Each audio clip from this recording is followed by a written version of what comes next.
Hey guys, welcome back to Trekyards. He's Commander Cockings. He's kind of funny. And we have a very small video for you today. Micro, even. Nanite-ish. What are we talking about today, Sam? I mean, in fairness, we are very small on your screen right now. If you're on a phone, we are small. So I tell you what, go from your computer to your phone, and now you're watching a mini episode of Trekyards. Because we are smaller. Mini.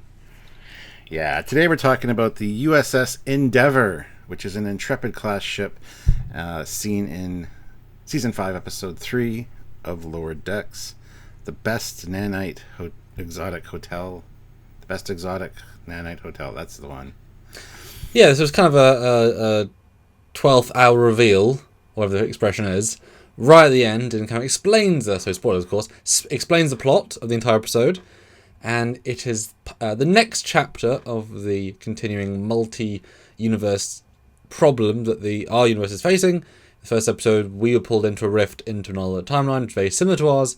In this episode, this Intrepid, wearing a different uniform variant, TNG, was pulled into our universe through they imply a similar fracture, but through a micro-universe. This is a micro-ship. This is not a shrunk-down Voyager. This is a real-size Voyager for a universe that is itself small. Yeah, it's a micro-universe. And this thing's like the size of like a micron kind of thing. So would they be micro torpedoes? Funny. So we're going to compare this Intrepid class design with the real studio model and the bridge, just to see how close they got this. Because we love Intrepid, but sometimes a ship that's only on screen for this shot, basically, and ironically, the second shot we see of it is the exact same picture, they just turned it slightly. So it's the same shot, it's still a render. How accurate do they make it, and how much they care, as it were. So here's the Intrepid class. Great little reveal. Looks pretty good to me already. But it takes the Trekyards treatment to see how close. Wabam! Here you go. Here's a shot with the original studio models. This is the canon, of course. Lit sort of similar, even with that weird green, doesn't make sense, hue side. Because why not, right? Let's have a bit of fun with it. So there you go, the canon and the lower decks. Very close. There are differences, but Lower Decks is always really good at making sure that they emulate the starships well. And there are a few differences here and there, just things that are forgotten or left out or changed a little bit. But this one's pretty close. I do see some missing elements, however. Ooh, we'll throw us a missing element then. Well, I mean, one of the first things you notice is there's no registry. We do get the ship name. And there's also no detail on the top of the nacelles. So, I mean, other than that, though, it's very, very, very close.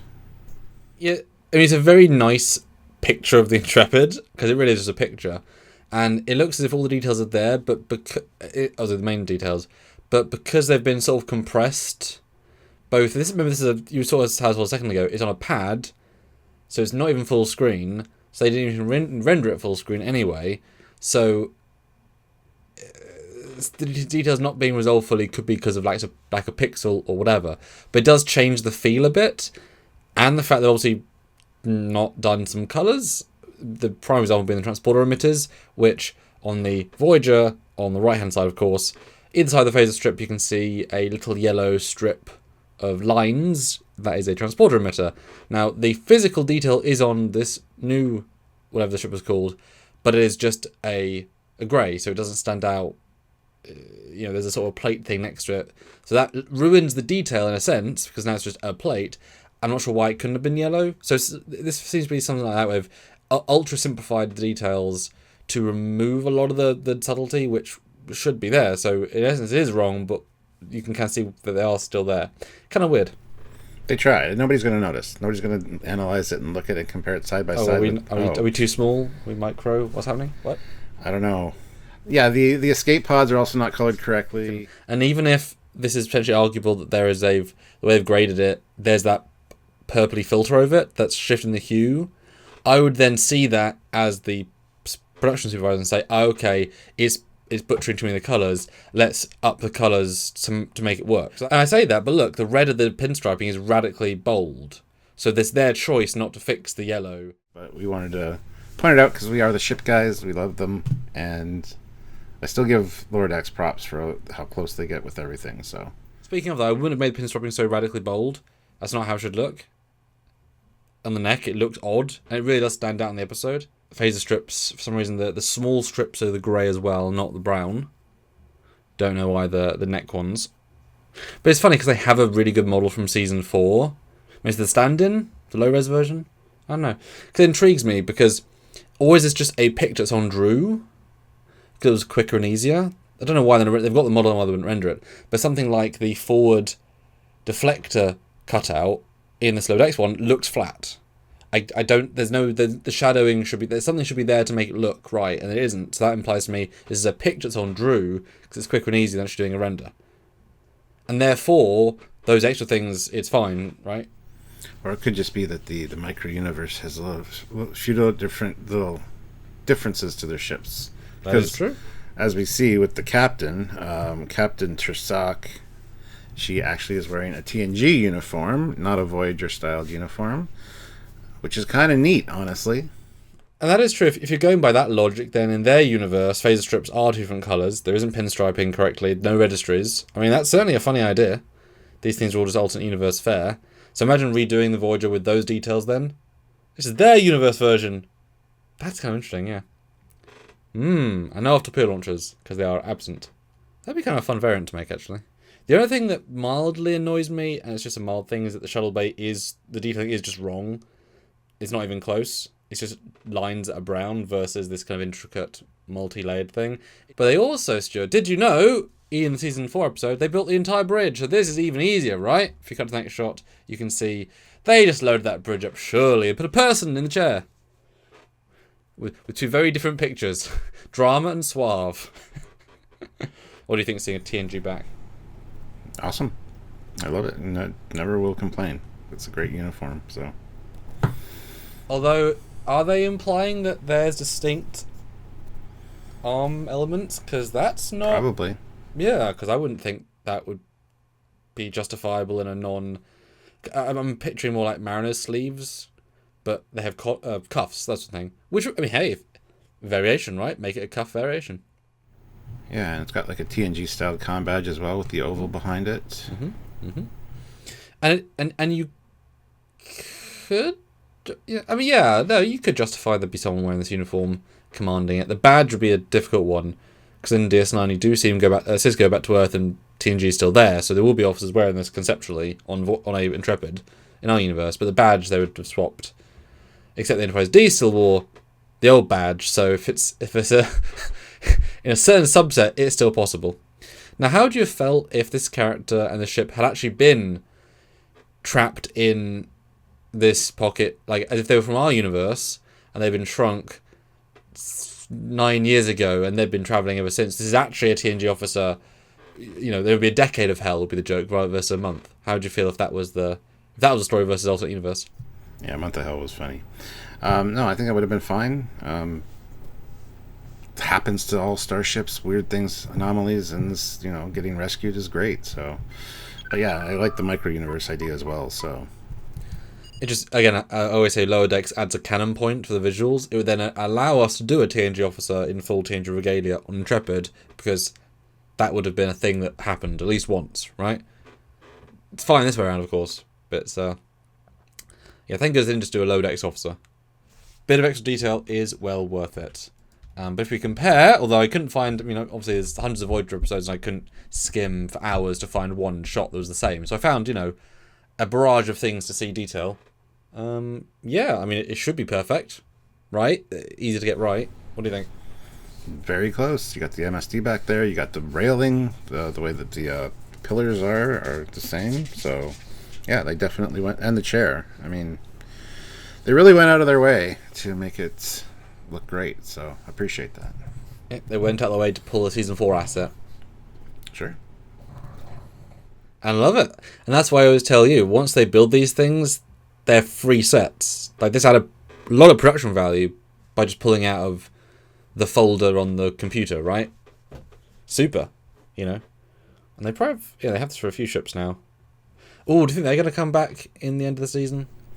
I thought they might come back to save the day somehow. In a small way. They're going to use their size or whatever to... and actually then get back to their universe. Because, the parallel universe fissures are definitely a thing this season. So, like, imagine if they wandered up to a fissure that was the size we saw it in the first episode.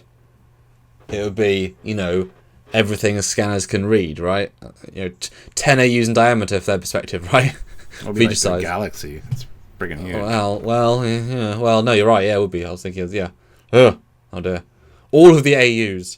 But that would be fun, though, if this is setting up that we have a small problem, as you say, we need to fix the, a molecule in a chain. We'll call these guys who aren't quite home yet and send them in. Pretty epic. And then you've got the bridge, you've got the ship, and it'd be fun. Very fun. Imagine if they fight nanoprobes. Borg nano. You know what I mean? Like really crazy visuals that would look super impressive. Just the scale. Come in. It'd be cool. Yeah. Maybe nanoprobes to them are the size of a Borg cube. So. Yeah. Anyway, there's a picture here at the end I wanted to include. This is actually what I thought of when I saw this scene, and I think probably what inspired it a little bit.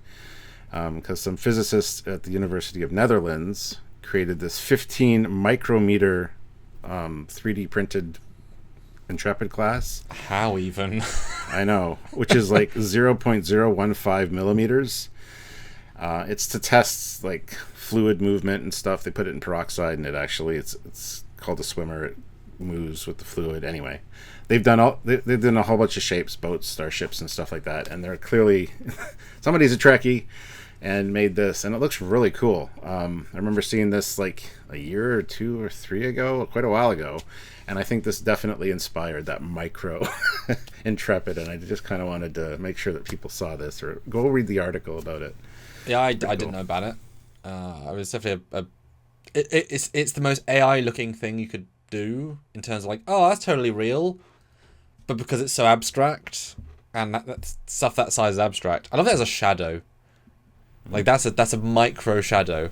Mm-hmm. Yeah.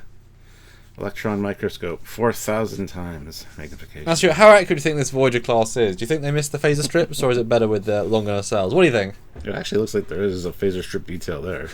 But I don't know how they 3D printed something this small, first of all. But if you look at the side view of it on the bottom there, you can see shuttle bay detail. Like, it's actually super impressive. It's incredible. The fact that I can see almost all the contours. Okay, the nacelles are wrong. Fine, whatever. All the contours of the hull, I can see the logical lines. They've really built this. And I can see the shadow of the shuttle bay door. They made the shuttle bay door 3D. I know, which is cool. Which impressed me at the time. And then watching the episode, after the episode was over, I'm like, is that where they got the inspiration? And I went and looked up the picture, and it's like, yeah, pretty much. Because imagine modelling, if that's what he said, 0.1 millimeter. Imagine modelling a 1/20th of that detail. 0.015. That exactly. And it looks incredible. I mean, you could do a whole narrative of it. Of an Intrepid as they did, flying around shrunk and just fighting what looks like flotsam. This non-stuff. Yeah, very cool. Very, very cool. Yeah. So anyway, guys, if you haven't seen this article, go check it out. It's really interesting, and let us know in the comment section what you think about it, or about the Intrepid showing up at the last minute or 2 minutes of this episode, which to me was the biggest kind of reveal and best thing about the episode, honestly. And we do love the Intrepid class. We are a bit biased, yes. And alternate uniforms. Yeah, but it was definitely. I mean, obviously they already had the Voyager from season 4, but that means bring out whenever you want, right? It's a beautiful ship, and hopefully they use it more. We've got a few episodes left. Hopefully we'll see some giant fleet stuff to come, because they've built up quite an archive of stuff over the years. Hopefully it all comes back. So comment, subscribe, notify, and join us for lives where you can hang out with us and talk about these great, interesting things.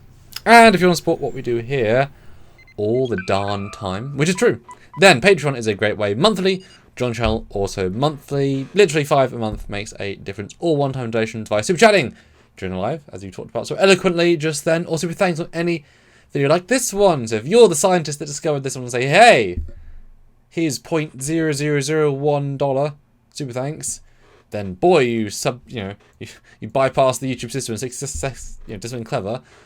Or PayPal, trekyards@hotmail.com, or buy a shirt, link down below. Thank you in advance. That's right. And so until next time, he is Commander Cocking. He is Captain Foley. Bye, guys. Bye, guys.